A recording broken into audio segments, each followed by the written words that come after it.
Hi, everybody. Good evening. Welcome to our live stream tonight on Traveler's Tales. I am Melissa. I'm going to be your guide for this evening. So I'm going to talk tonight about Traveler's Tales, and I'm going to talk a little bit about what that is here in just a second. Our focus tonight is examining cultural exchange through primary sources. So this is a Fiveable live stream, and if this is your first Fiveable live stream, welcome.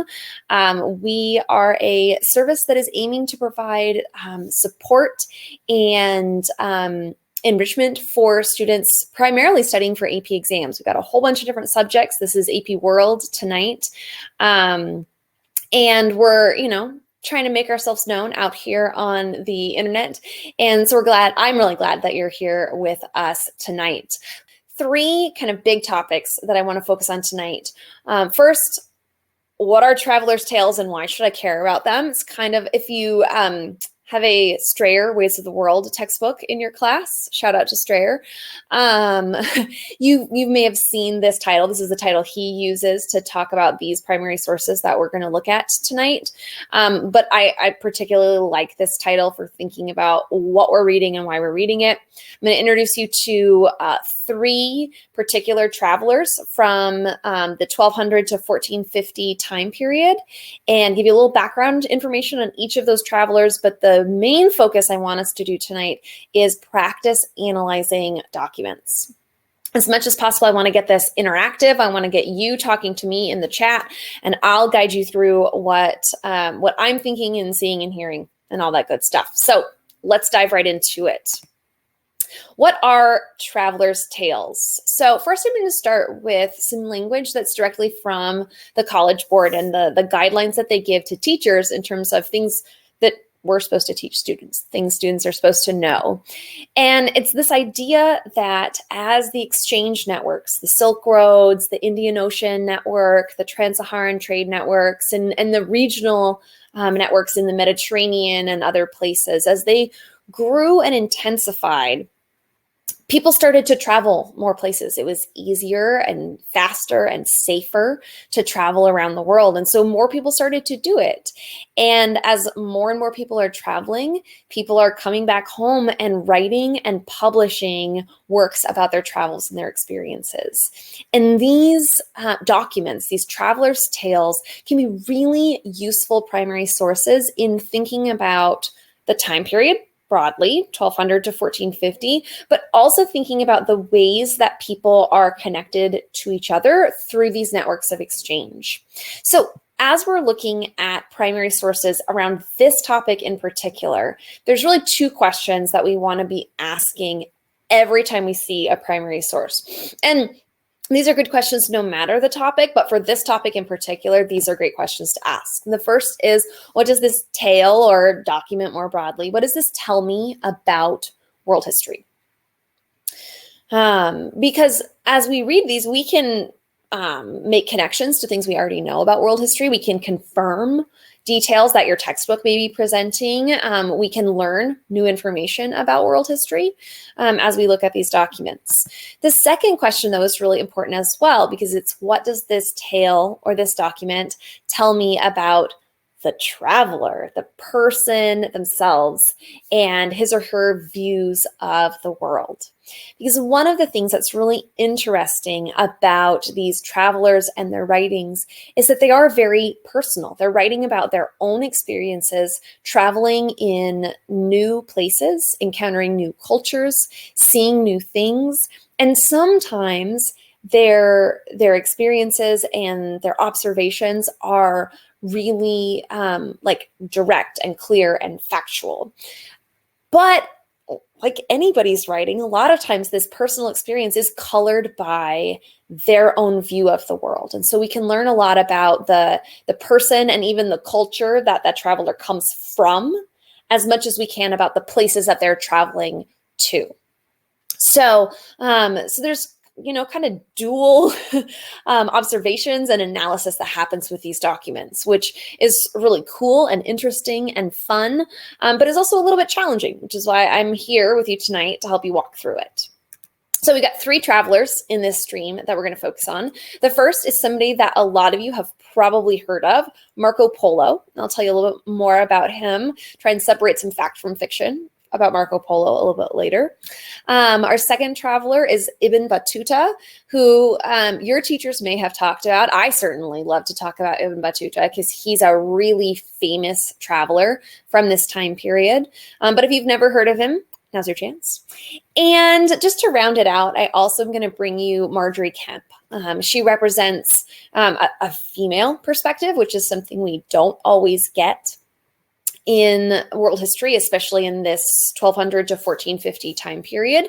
But she also gives us just some really great opportunities for analysis because her work is really different from the other two. So let's dive right in. For each of these 3, what I'm going to do is I'm going to give you a slide with some background information. I wouldn't go crazy trying to memorize all this background information.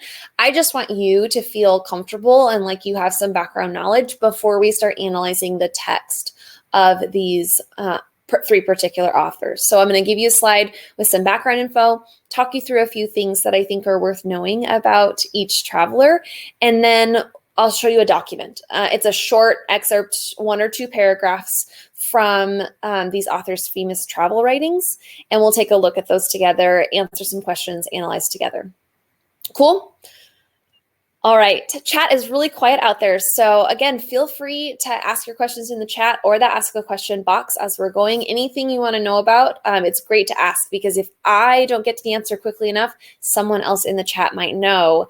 And you kind of get, double goodness. You get me teaching you and other people supporting you as you're learning. So let's start in. Marco Polo. Marco Polo was a Venetian. Now notice that I'm saying he's Venetian rather than Italian. I think that's worth noting because in the 1200s, there was no Italy. And people within what we would consider Italy didn't identify as Italian. They identified by their city-state. And so Marco Polo is from Venice particularly, and Venice is a city-state that is well known for dominance in terms of trade in the Mediterranean.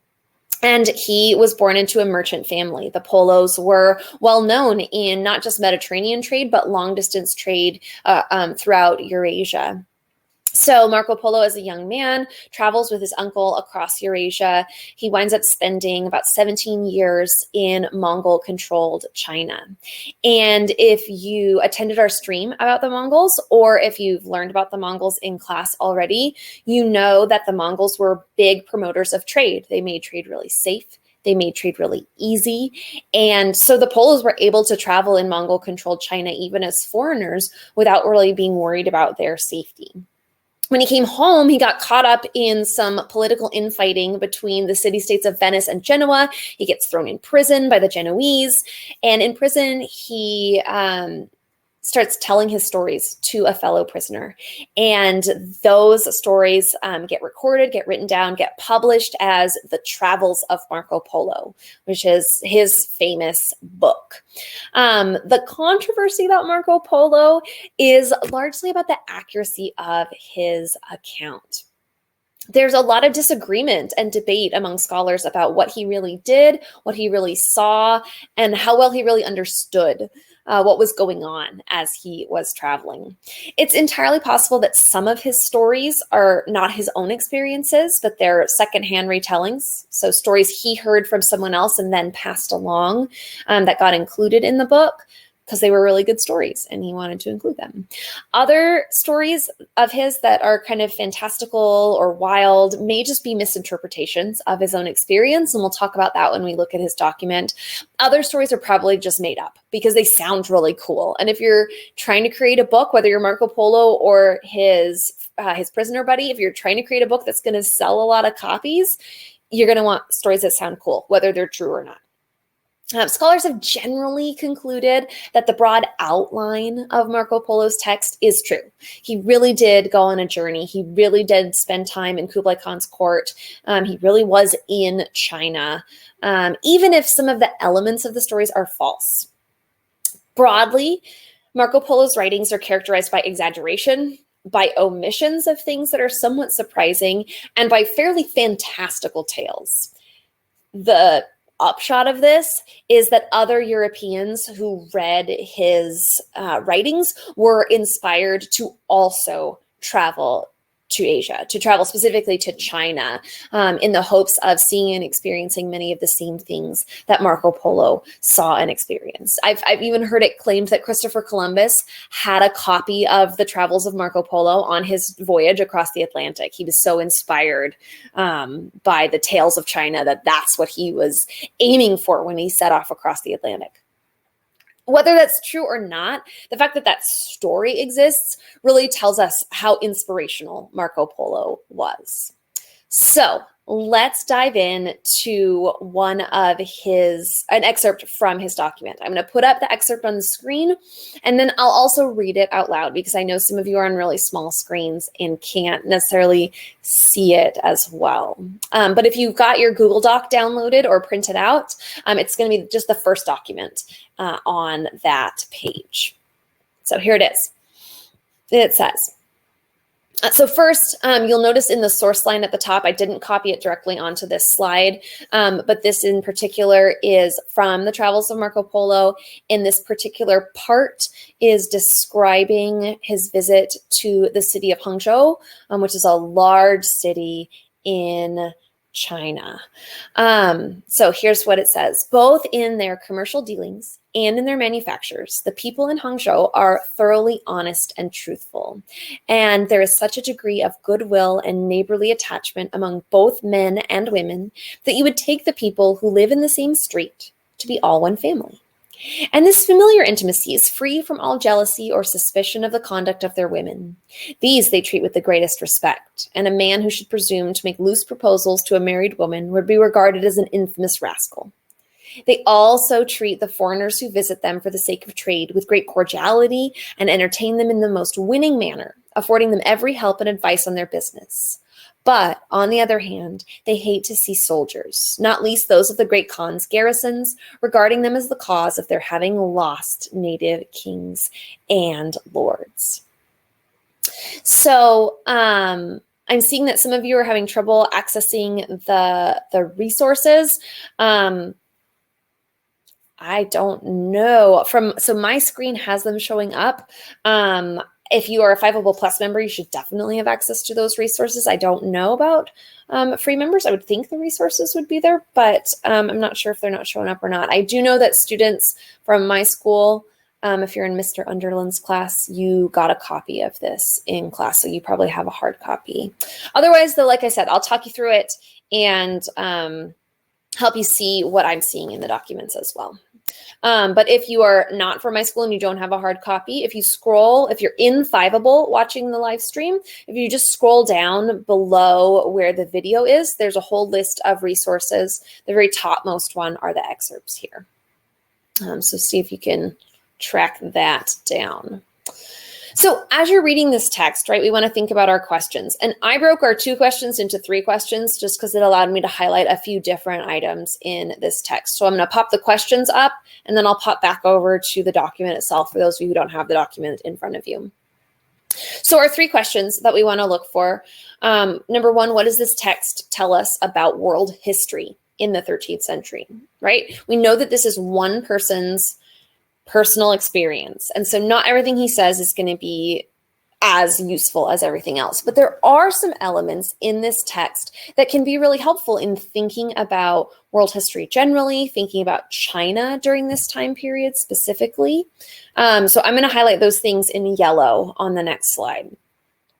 Then in blue, I'm going to highlight elements of the text that tell us about Marco Polo himself. What are some key factors to think about where Marco Polo really shows his knowledge or his personality or something about himself in the text? And then in orange, it kind of goes with the blue, but I wanted to separate it out for you because I know we're, as AP World students, probably still getting the hang of primary source analysis. So the third question is asking about limitations. What are the limitations of this text or of this author that could impact our analysis, or how useful we think this text is for learning about a particular subject? So what I'm going to do is I'm going to be quiet, give myself a chance to get a drink of water for about 2 minutes. It's going to feel like forever dead air, but I'm going to give you 2 minutes with the text on the screen, or if you've got a copy of the text in front of you, go ahead and do some highlighting on that text, or at least look for areas in the text that could either help you see what are we learning about world history, what are we learning about Marco Polo himself, and what limitations do you see in this text? So take 2 minutes, look it over, and then I'll bring you back together. And for this first one, I'll show you what I came up with. And for the next ones, then we can, I'll let you tell me. Okay, so go ahead and read for a couple minutes.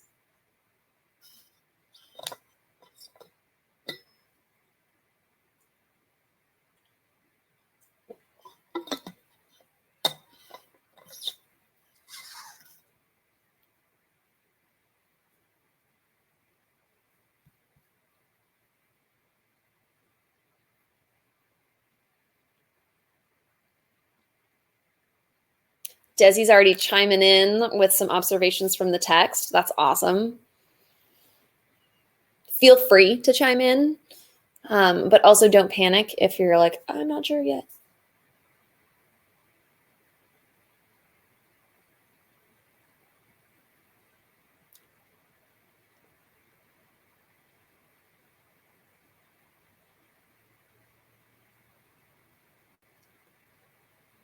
Give you about 30 seconds more for your own reading, and then I'll start talking you through what I saw in this one.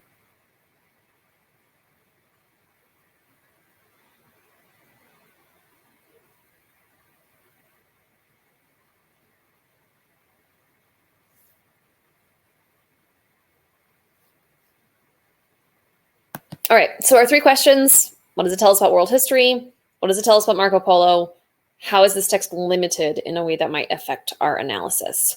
So for this first one, I'll just show you my highlights, and then we'll get some more brave and bold people like Desi who are willing to chime in for our subsequent documents. So thinking about world history, I highlighted a couple of sections in this text that I thought were particularly interesting. So the first one I highlighted is where he says they also treat foreigners who visit them for the sake of trade with great cordiality. Logically, that makes a lot of sense. And it would have been true, right? If the Mongols were proponents of trade, they were passionate about trade. And if Marco Polo is in a large city where trade is really important and people are hoping to do business with the Polos, people would have treated them very well. Merchants under the Mongols gained status in Chinese society. And so people would have seen the Polos as respectable and would have wanted to be on their good side. The other sentence that I think is really telling in this text in particular is the last sentence, where it says, but on the other hand, they hate to see soldiers, not least those of the great Khan's garrisons, regarding them as the cause of their having lost their native kings and lords. This is really highlighting the Chinese attitude toward the Mongols.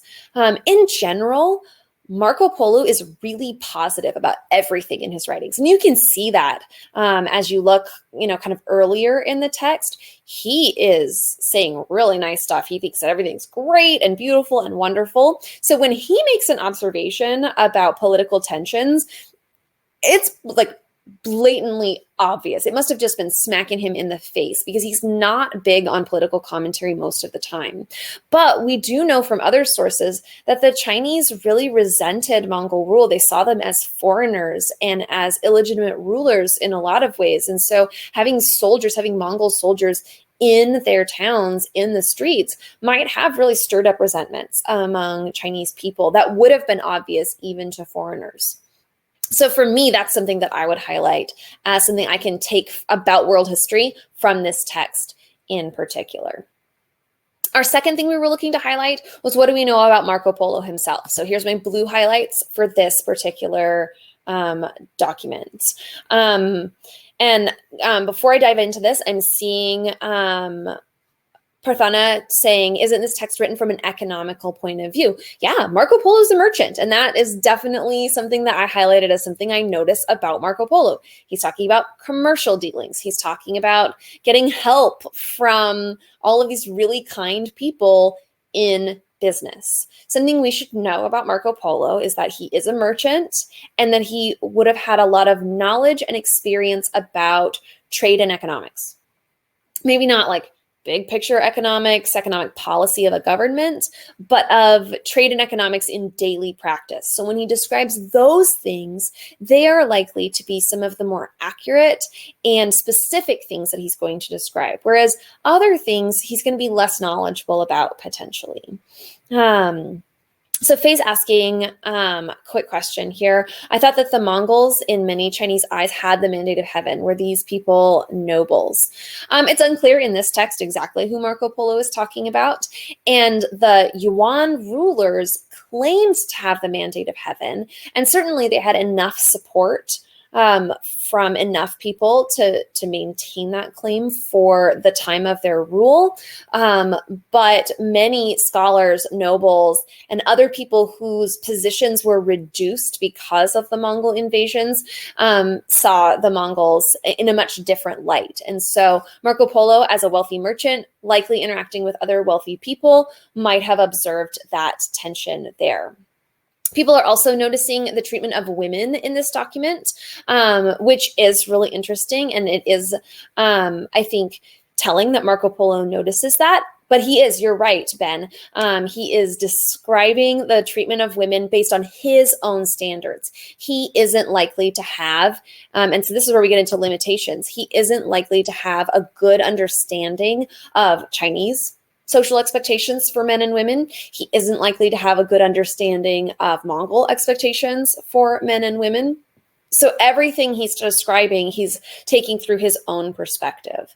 I think it's also worth noting he's a young man, which doesn't make his observations invalid, but he doesn't have as much life experience as someone older would have. And so his observations of interactions between people, of treatment of women, and all of those kinds of things is filtered through his age, his lack of experience, his knowledge of trade and economics, but maybe his lack of knowledge of some of the cultural context that he's now operating in. So with all of these primary sources, right, there's going to be some things that jump out at us really easily, really obviously, really helpfully. And there's going to be other things that we have to pause a minute and question in order to figure out, is this document something I can take at face value? Or do I have to remind myself, hey, this guy's a foreigner. He's observing someone else's culture. And just like if I were to go to even a different high school, those of you who don't attend school where I teach, if I were to go into your high school, there would be elements about your school that are familiar to me because I'm a teacher and I know about high schools, but there would be some things that are completely unfamiliar and that my writings about my experience in your high school wouldn't convey accurately because I don't have the particular cultural context. So that's always a limitation that we're going to want to think about with any primary source. All right, I want to make sure that we get to our other travelers. So I'm going to move on from Marco Polo, but if we have time later and you've got questions about Marco Polo, we can jump back to him if we need to. So second on our list of travelers is Ibn Battuta. And Ibn Battuta is really famous if you are a scholar of African history, if you're a scholar of Muslim history. Now that you're scholars of world history, you should get to know Ibn Battuta. He was a Muslim scholar originally from Morocco. And this is fairly significant. Those of you who have already studied Dar al-Islam or the worlds of Islam, hopefully saw in your readings or in your discussions in your classes that Islam was practiced differently in different parts of the world. And Morocco, very close to Spain, tended to be very conservative, tended to be very traditional in its practice of Islam, and much more similar to the Arabian Peninsula and then to some other parts of the Islamic world. So he's well educated, he's Muslim, he's from Morocco, he's a pretty conservative guy. things to know about him. He spent 30 plus years traveling around most of the Islamic world, including Africa and the Middle East, as well as Central Asia, beyond parts of the Islamic world in Central Asia, Southeast Asia, South Asia or India, and as well as China, and maybe Eastern Europe, although that's a little bit questionable. After returning home, he dictated an account of his travels. It was published. It's just known as The Travels. Sometimes in English translated as The Travels of Ibn Battuta or Ibn Battuta in Asia and Africa, kind of depending on which translator is trying to make money from his version or her version of Ibn Battuta this year. Like with Marco Polo, scholars debate whether he really traveled to all of the places that he visited, partially because beyond his own recollections, there's no account of any journals. So his book is the only account of his travels, and he probably relied on memory then for his account, which, as you probably know from your own life experience, your memory is really good about some things and not so good about others. So it's hard to know whether he's completely accurate in his remembrances and observations. It's also possible that because his travels were extensive, and as he began to create this book, wanted to create a comprehensive overview of the Islamic world, he may have taken pieces from other writings and added those to his book to make it more comprehensive. Oh, I didn't make it to such and such a place, but this other Muslim traveler did. So I'll take his observations, put them in my book, and then my book will be the complete version, which wasn't super uncommon at the time. So we today would think of that in horror and, oh my gosh, plagiarism, and we, get in so much trouble. Not such a big deal in Ibn Battuta's time, but it does mean, right, that some of his observations are very personal and others of his observations seem a little bit weird. One of the things that characterizes Ibn Battuta's writings is culture shock, and he makes no attempt whatsoever to hide his culture shock, especially in cases where he visited other parts of the Islamic world, where he found their practices to be different from his Orthodox North African homeland. He's not trying to be objective. He has opinions about everything, and he makes that very, very plain in his writings, which is often why Ibn Battuta is a great source for AP World teachers and even the College Board to choose for primary source analysis, because it's much easier to do some of the work around limitations and what do we know about the author, because he just tells us in his writings. So let's dive in and take a look at his primary source. This one's a little bit shorter than the last one. This specifically is from a section of his writings where he's in West Africa, probably close to what's modern day Mauritania.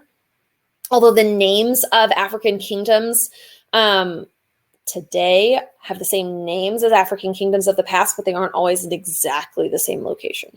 We do know that this, though, is from West Africa. So he says, their women are of surpassing beauty and are shown more respect than the men. The state of affairs amongst these people is indeed extraordinary. Their men show no signs of jealousy whatever. No one claims descent from his father, but on the contrary, from his mother's brother. A person's heirs are his sister's sons, not his own sons. This is a thing which I have seen nowhere in the world except among the Indians of Malabar. But those are heathens. These people are Muslims, punctilious in observing the hours of prayer, studying books of law, and memorizing the Quran. Yet their women show no bashfulness before men and do not veil themselves, though they are assiduous in attending the prayers. See what I mean? This guy has opinions about things. So let me remind you of the questions. We're thinking about, what do we learn about world history? What do we learn about Ibn Battuta? And what limitations do we have to factor into our analysis? So as you're reading through it, can you start shouting out some observations in the chat? What are, just maybe this first one, what are some things that we can take about world history from this particular text?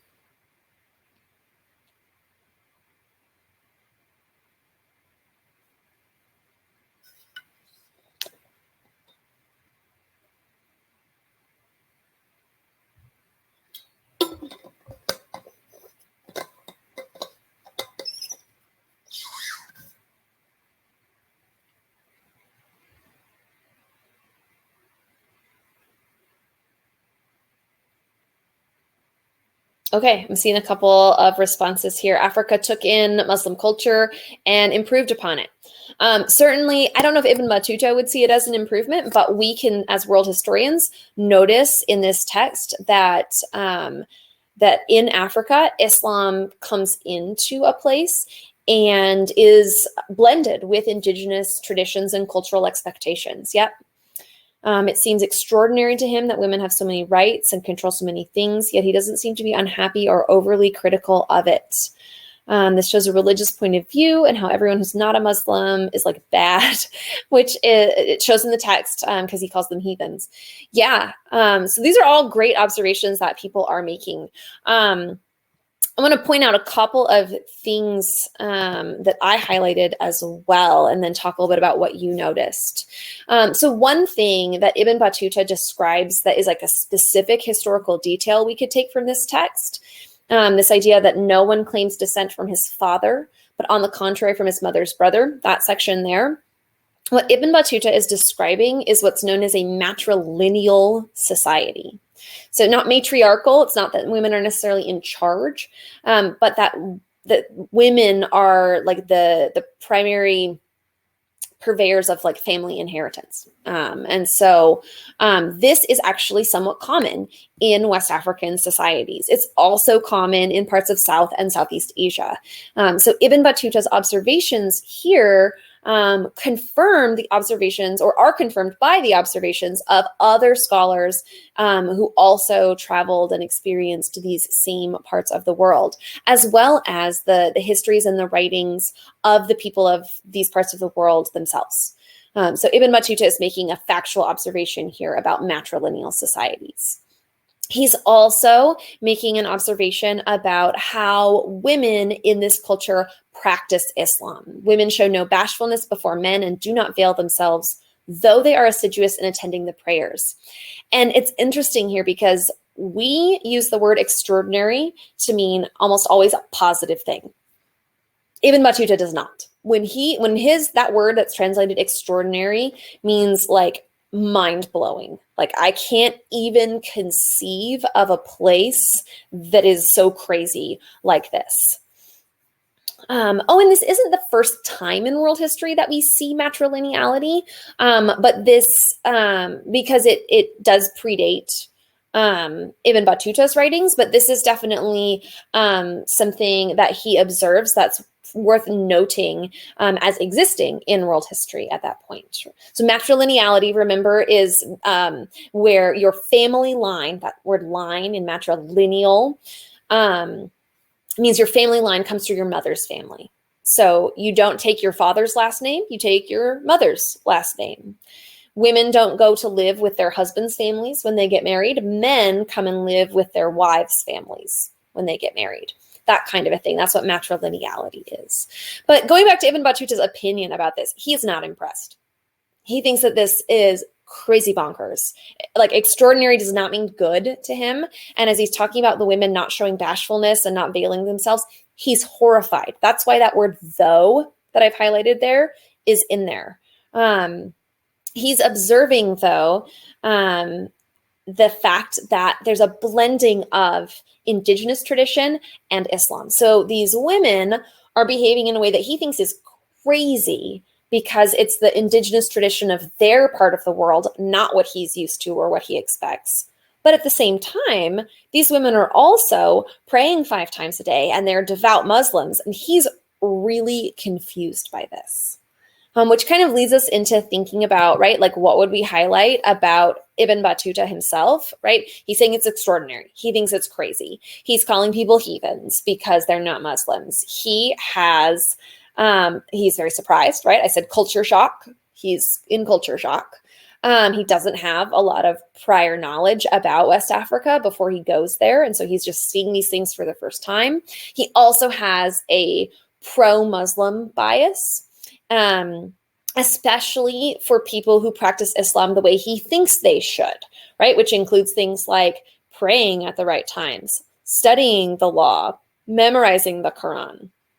He offers praise to Muslims who do things the way he thinks they should, and harsh criticisms to Muslims whose practices don't align with his conservative Orthodox views, both for men and for women. In this text, we're seeing mostly criticism of women, but there's some implied criticism of the men as well in that middle section, thinking about like, how do these men let the women be in charge of their families when they're such good Muslims in all these other ways? Which kind of then leads us also into limitations of Ibn Battuta. He's unfamiliar with other people's cultures and customs, right? All of his knowledge and his like scholarly education is in the laws and expectations of Islam within his own cultural context. And so he can only judge people, based on his own experience, and he has no problem doing that.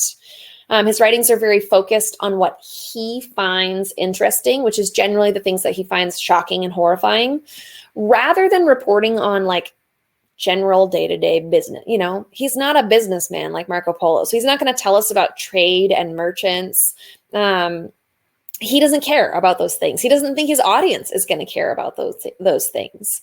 He thinks they're going to care about like, whoa, look at how crazy other parts of the world are. And here's where the good Muslims are, and here's where the bad Muslims are, and here's where people who are total heathens live. Like, that's what he thinks people are going to want to read. So that's what he focuses on in his writings.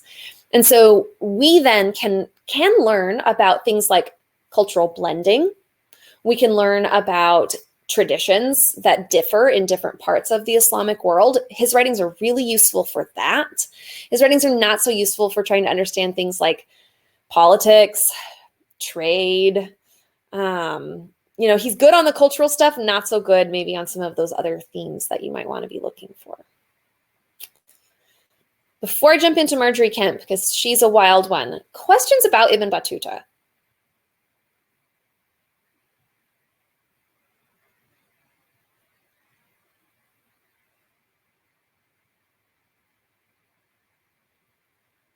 Okay, like I said, we're going to do time for questions at the end. So if you think of more questions about Ibn Battuta or about his writings or about the Islamic world, we can come back to those if we need to. But I do want to get to Margery Kempe because she's different and she's fun, and she gives me a chance to teach you another vocab word. So we already had matrilineality, which was awesome.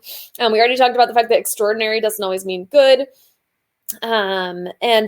Whitney's got a great question about Ibn Battuta, so I'll jump back to that. Why did he start traveling in the first place? He wasn't a trader like Marco Polo. You're exactly right.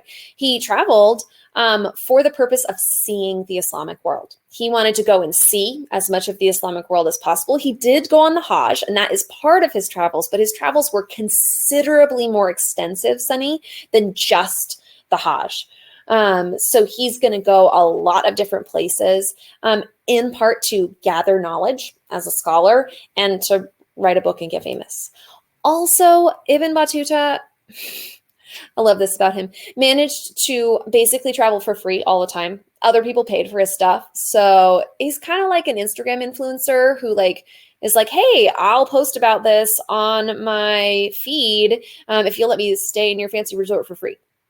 That kind of a thing. But yes, he did go on the pilgrimage to Mecca. That is one of the things that is true about him. It's just not the extent.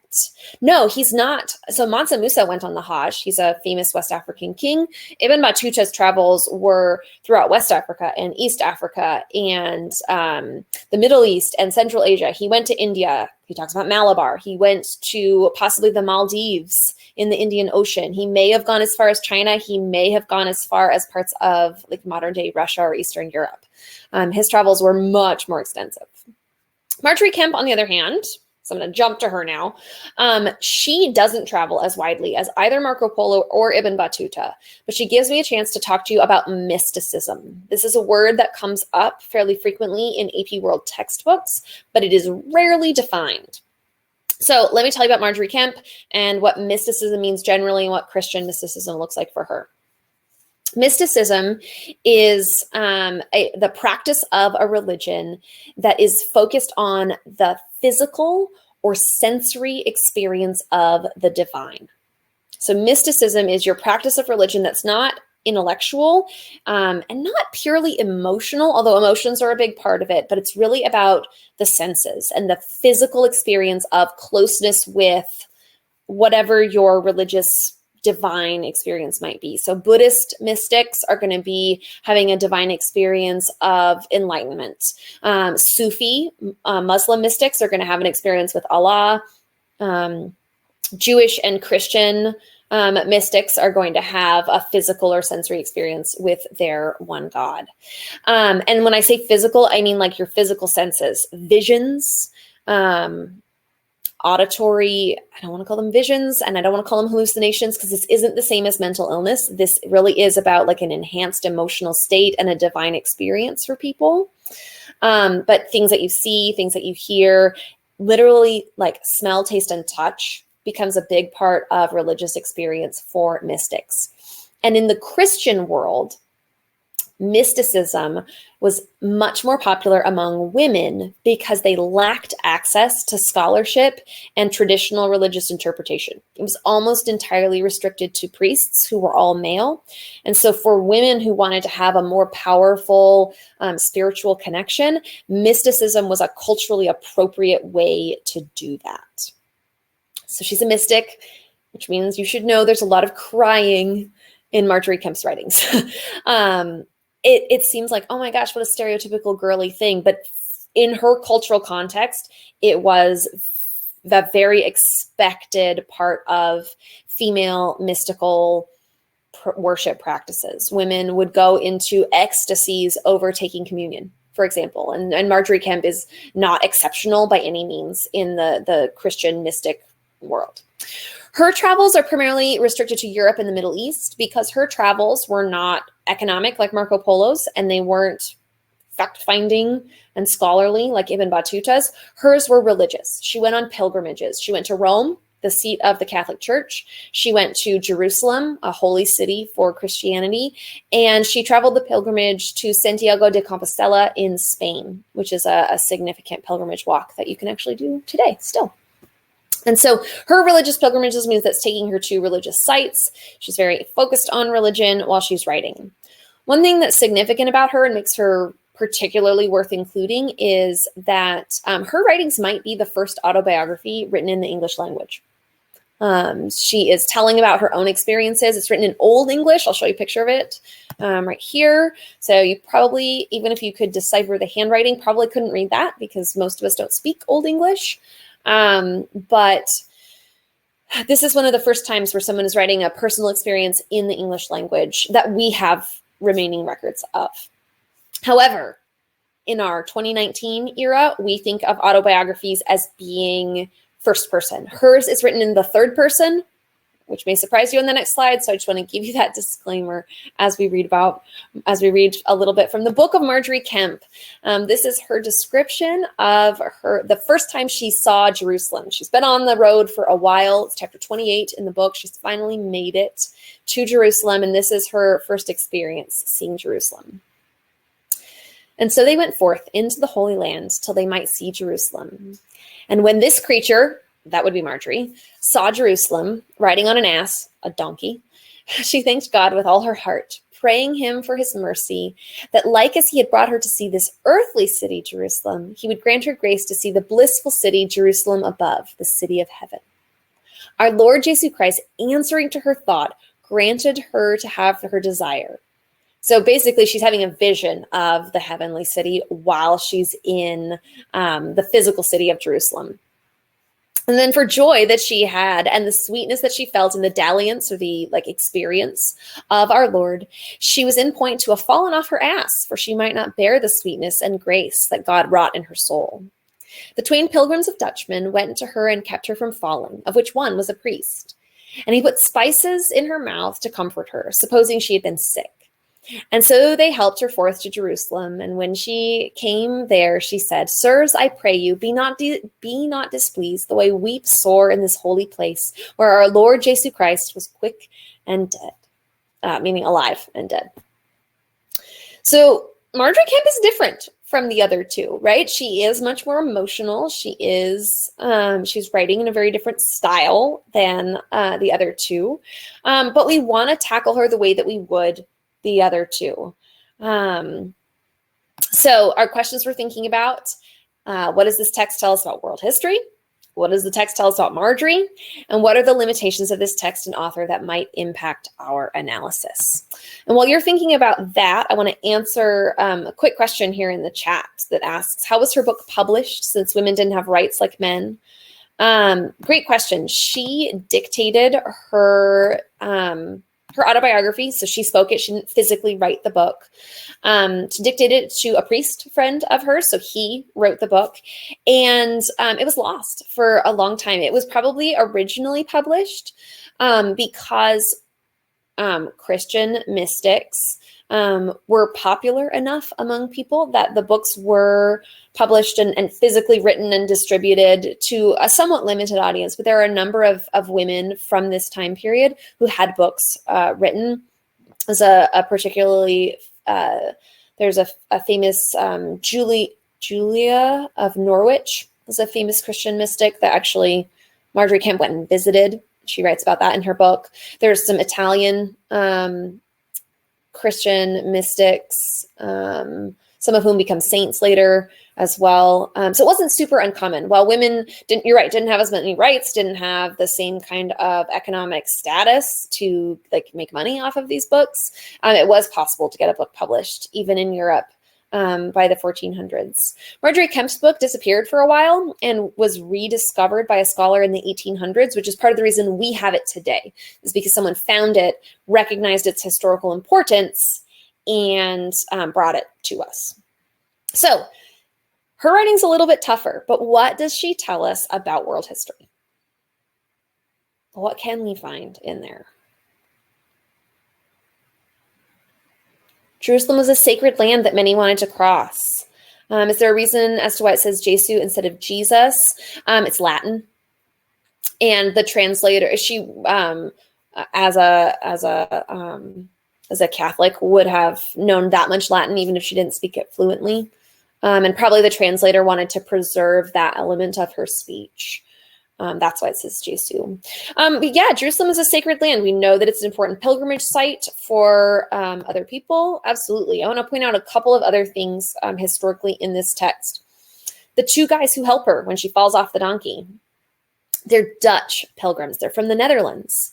She's recognizing, like Desi said, she's recognizing that Jerusalem is an important place for other Christians and that Europeans are traveling long distances to come on this pilgrimage. And it wasn't particularly unusual, despite the fact that Jerusalem is in Muslim-controlled territory. And we think, oh, Crusades, the Christians and Muslims hated each other. They must, never have been able to go to Jerusalem. Many pilgrims were able to go to Jerusalem every year from all across Europe.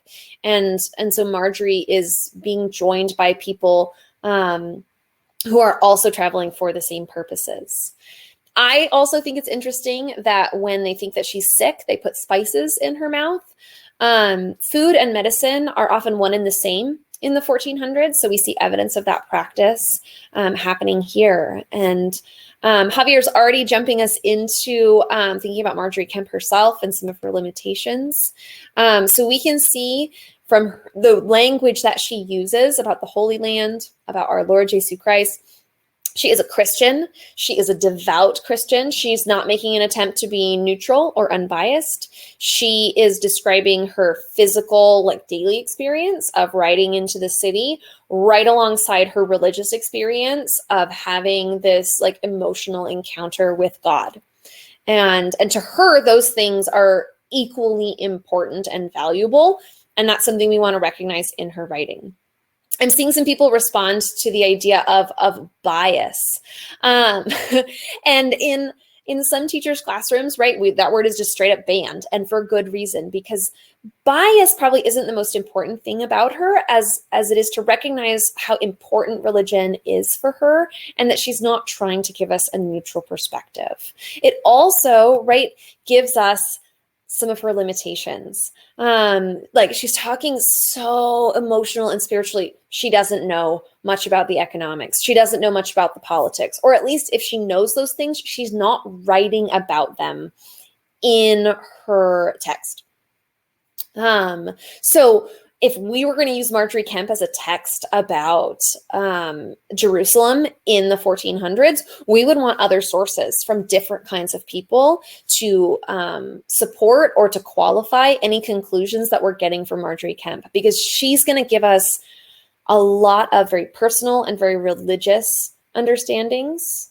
So kind of like Ibn Battuta is really solid on, some of the like Muslim aspects of things, but not so solid on other aspects. She's not really solid on other aspects. Like Marco Polo is really solid on economics, but not necessarily on cultural aspects. Margery Kempe doesn't know much or doesn't write much about the economics of things. And so by recognizing that limitation, we can see, okay, this source is useful for me to understand things about mysticism, for me to understand things about how women approached religion. It's good for me to see, like, how is religion happening for Christians trying to go to the Middle East? Oh, are they able to? Yes, that's amazing. I've learned that thing now. But we can't use this as a document that's going to tell us the be all and end all of everything. And thank you, Faye. They kind of make up one whole rounded perspective together. Unfortunately, they're not all going to the same place, so we can't necessarily use them in conjunction with each other. But you're right. I tried to pick sources that were really different from each other to show you different kinds of limitations that different sources have.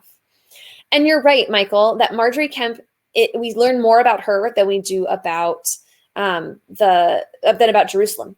You are absolutely correct to point that out, Michael. That's a fantastic limitation to observe. And sometimes you're going to get sources like this, not necessarily Margery Kempe herself, but sources like her, where the usefulness of the source is understanding the author or the perspective behind the source more than the details of the source for telling us historical content. And that's one of the skills that the College Board wants from you. So that's part of the reason I wanted to bring it to you in this particular live stream. Okay, we got about 5 minutes before I should send you all to get some sleep.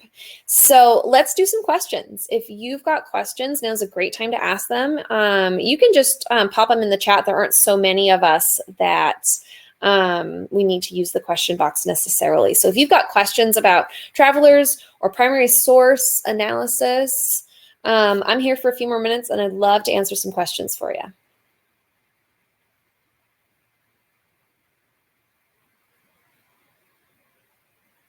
And yes, West Coast people, I do think you should be going to bed soon after this live stream and getting some sleep. Javier's asking, why wouldn't the word biased be allowed? Because when you are writing about primary sources, it's better to talk about limitations than biases. Bias is true of everyone. And to just say a source is biased is not it's not the level of analysis that the College Board is looking for from you. It's not the level that a college level course would be looking for. To recognize limitations and to understand what causes those limitations and what impact they have on us as scholars is a more valuable type of analysis. And you will be writing about people who are biased, because everyone is biased. But you'll be writing about people with limitations. That will be part of your tasks on the AP exam. And so to get yourself in the habit of not saying, oh, he's biased or oh, she's biased, but to say, oh, this is a specific limitation of this source, that's always going to be stronger. And it's going to get you farther in terms of analysis and success. We've got a question, why was Margery Kempe so very emotional about her writing? That is a characteristic of Christian mystics, particularly female Christian mystics. The emotional experience of God comes through in their writing. It was seen as culturally acceptable for women to be emotional. It's seen as appropriate for a mystic to have an emotional experience and to focus on that. And remember that, right, if mysticism is about a physical or sensory experience, your physical senses can often lead you to having strong emotions.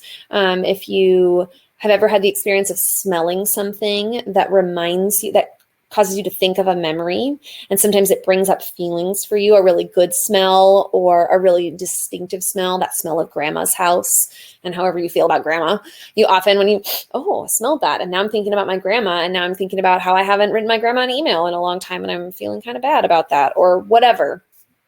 because the physical and the emotional are so tightly linked. We're going to see a lot of emotion in mystic writings. So if you see that showing up, if you see someone described as a mystic in a document, just be prepared for that. Desi asks, does Christian mysticism have anything to do with Islamic Sufism?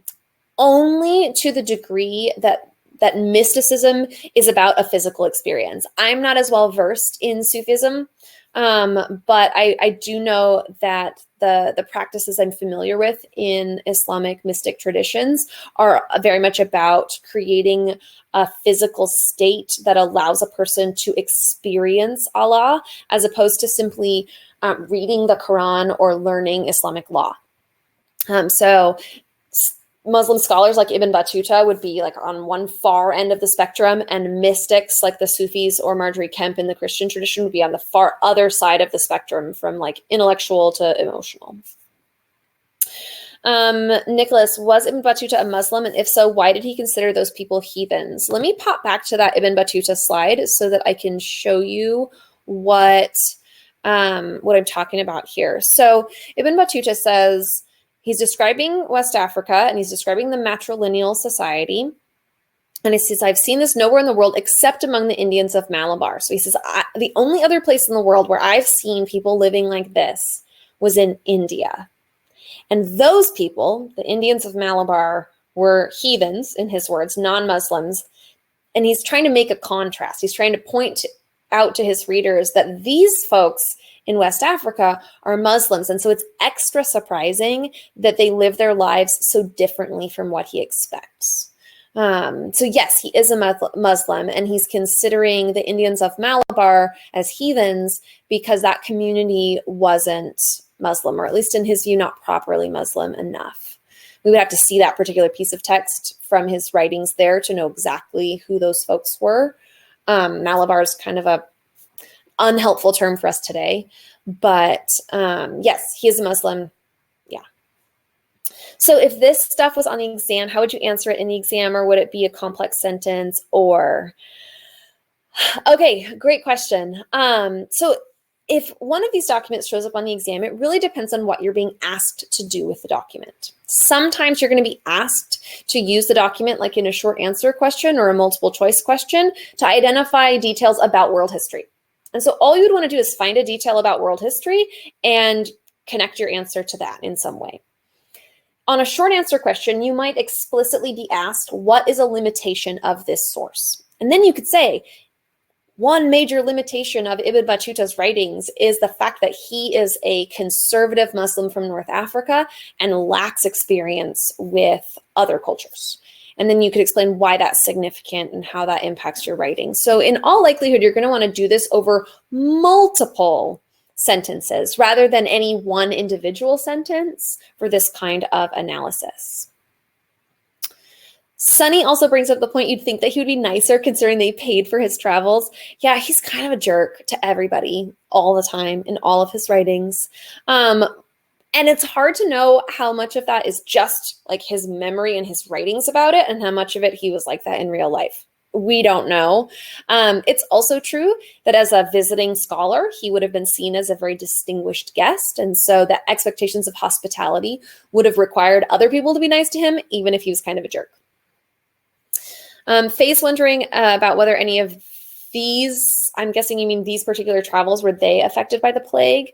Not to my knowledge as like individual people, but certainly we are in the era in world history where the spread of the plague is very real. It's possible that they could have encountered cities where the plague was, but not every city got hit by the plague at the same time. So to my knowledge, none of them are like died from the plague or anything like that. And I could be wrong. We might need to Google that. All right, friends. Any other questions?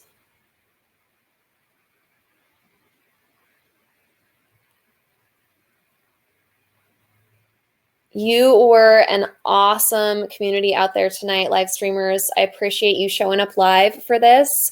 People in the replays, if you know anybody who showed up in the chat here today, you should thank them for their contributions and their participation. These streams are always better when people are participating in the chat, making it work for all of us. If you're on the East Coast, go to bed because it's a school night.